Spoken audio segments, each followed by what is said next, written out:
नमस्कार दोस्तों, मेटा ने पीएम मोदी के जिस वीडियो को रिमूव कर दिया था उसको सफाई दी है। अब उसके प्रवक्ता ने कहा है कि गलती से पीएम का वीडियो ब्लॉक हो गया था, अब उसे बहाल कर दिया गया है। दोस्तों, ये मेटा नहीं, चोट्टा है। दुनिया के सबसे बड़े लोकतंत्र के चुने हुए प्रधानमंत्री का अकाउंट और उनकी पोस्ट ब्लॉक हो जाती हैं और ये हमें समझाते हैं यह एक टेक्निकल ग्लिच था। अरे बेवकूफ़ किसे बना रहे हो? यह कोई इत्तेफाक नहीं है, यह एक सोची समझी साजिश का हिस्सा है। 20 जुलाई को जो हिंसा हुई उसमें इस एल्गोरिदम का खेल साफ दिखता है। यह वही एल्गोरिदम है जो देश विरोधी और हिंसक नैरेटिव को रातों रात ट्रेंड करा देता है, लेकिन जब देश के प्रधानमंत्री का संदेश मैसेज जनता तक पहुंचने की बात आती है तो इनका सिस्टम हैंग हो जाता है। इन विदेशी टेक कंपनियों की मंशा शीशे की तरह साफ है। ये निष्पक्ष प्लेटफॉर्म नहीं है, ये डिजिटल दौर के नए ईस्ट इंडिया कंपनी के एजेंट हैं जो हमारे देश के माहौल को अपने इशारों पर नचाना चाहते हैं। बताता हूं कि कैसे खेल किया गया। जंतर मंतर पर बैठकर क्रांति का नाटक करने वाले ये कौन लोग हैं? ये वही चेहरे हैं जिन्हें फंडिंग विदेश से मिलती है, क्योंकि बनती है सरहद पार, डॉलर और यूरोप ट्रांसफर होते हैं इनके खातों में और तमाशा खड़ा किया जाता है दिल्ली की सड़कों पर। जब जंतर मंतर पर प्रदर्शनकारी देश को अस्थिर करने का माहौल बनाते हैं तब यही टेक कंपनियां उनके कंटेंट को पुश करती हैं और उन्हें किन लोगों का समर्थन मिलता है? वही इकोसिस्टम, वही नामचीन चेहरे जो हर उस मंच पर खड़े मिलते हैं जहां भारत को नीचा दिखाने का एजेंडा चल रहा होता है। यह पूरा सिंडिकेट है, विदेश से पैसा, विदेशी कंपनियों का एल्गोरिदम और देश के भीतर बैठे इंतजामियों का समर्थन। देश में बैठे कुछ यूट्यूबर तो इन कॉकरोचों के समर्थन में, उपद्रवियों के समर्थन में जंतर मंतर पर रोते हुए दिखाई दिए। पैसे मिल रहे थे सो लगा कि छाप लो जितना छाप सकते हो। रात रात भर वही माइक आईडी लेकर बैठे थे और बताते भी थे कि हम रात भर 5 दिन 6 दिन से हम यहीं बैठे हुए हैं। रात दिन वहीं धरना देते रहे और जितना मोदी सरकार के खिलाफ नैरेटिव सेट करना था चाहिए, और वे आज भी लगे हुए हैं देश के खिलाफ, दिल्ली पुलिस के खिलाफ, सरकार के खिलाफ एजेंडा सेट करने। ये है दुस्साहस और कहते हैं कि मोदी तनाशा है। और ये सबको समर्थन कर रहा था ये बेटा, और कहता है कि मोदी का पोस्ट गलती से रिमूव हो गया। विरोध करने का अधिकार लोकतंत्र सबको देता है, लेकिन विरोध के नाम पर जो भाषा इस्तेमाल की गई, जिस तरह देश के प्रधानमंत्री को खुलेआम भद्दी भद्दी गालियां दी गई, क्या वह डेमोक्रेसी है? और जिस स्तर की भाषा का इस्तेमाल पीएम मोदी के लिए किया गया वैसे सड़ी हुई और नीच शब्दावली तो जीबी रोड के दलाल और वहां बैठने वाले भड़वे भी इस्तेमाल करने से पहले हिचकेंगे।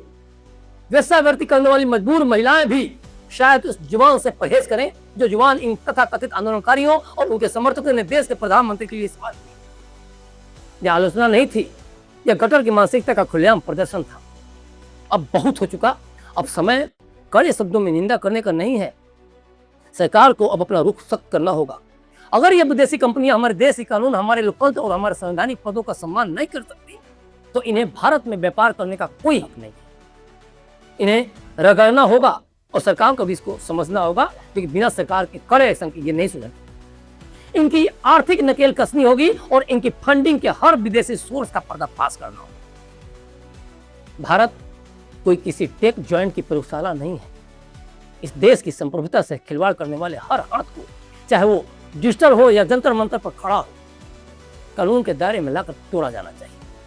सरकार हर एक छात्र की परवाह करे, हर एक नागरिक की परवाह करे, लेकिन अगर कोई देशद्रोह पर उतारू है, प्रधानमंत्री को भद्दी भद्दी गालियां दे रहा है या दे रही है, तो उसे छोड़ा भी नहीं जाना चाहिए। क्यों अभिजीत दीप और 100 डाक बाहर है?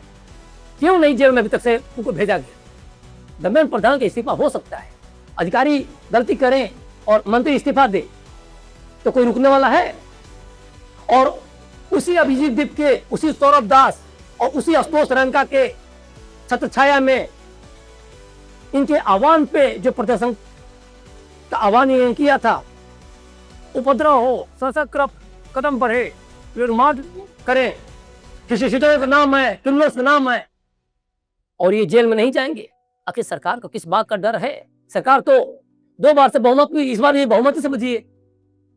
तो सरकार क्यों नहीं मांग चल रही है कि कुछ निर्णय उछलते?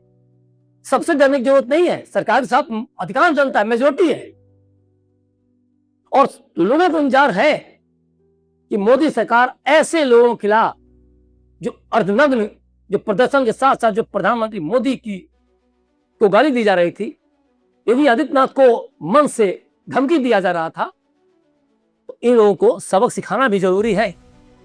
इन्हीं आंदोलनकारियों ने, सो कॉल्ड आंदोलनकारियों की मैं बात कर रहा हूँ, बच्चों की आत्महत्या को आंदोलन का आधार बनाया था। उसमें खूब भेजा आया और फिर क्या किया, होटल में जाकर डांस पार्टी मस्ती, भूल गए कि बच्चों की आत्महत्या को आंदोलन का आधार बनाया था, और तुरंत खुश होकर नाचने लगे। मोदी जी इस बात को समझ लें कि उन दलालों को लेकर, प्रेमियों को लेकर देश में काफी रोष है। उन गलीबाजों को देश छोड़ना नहीं चाहता है, उन बदतमीज लड़कियों को देश नहीं छोड़ना चाहता है जो प्रधानमंत्री मोदी को सीधे सीधे हमारे देश प्रधानमंत्री को गाली दे रहे थे। सरकार और विपक्ष आपस में चाहे जितना लड़े, लेकिन अगर देश का संवैधानिक प्रमुख इस बीच अकेला दिखता है, अपमानित तो होता हुआ दिखता है, तो देश के नागरिक के तौर पर उसके साथ खड़ा होना हमारा पहला फर्ज है। खैर, इस वीडियो को लेकर आप क्या सोचते हैं? जो इन लोगों ने किया, जो गालियां दी गई प्रधानमंत्री मोदी को, देश के प्रधानमंत्री को, उसको लेकर आप क्या सोचते हैं? कैसी सजा होनी चाहिए? सजा होनी भी चाहिए या माफ कर देनी चाहिए? हमें कमेंट बॉक्स में कमेंट करके जरूर बताएं, और हमारे चैनल ONN को जरूर सब्सक्राइब करें। धन्यवाद।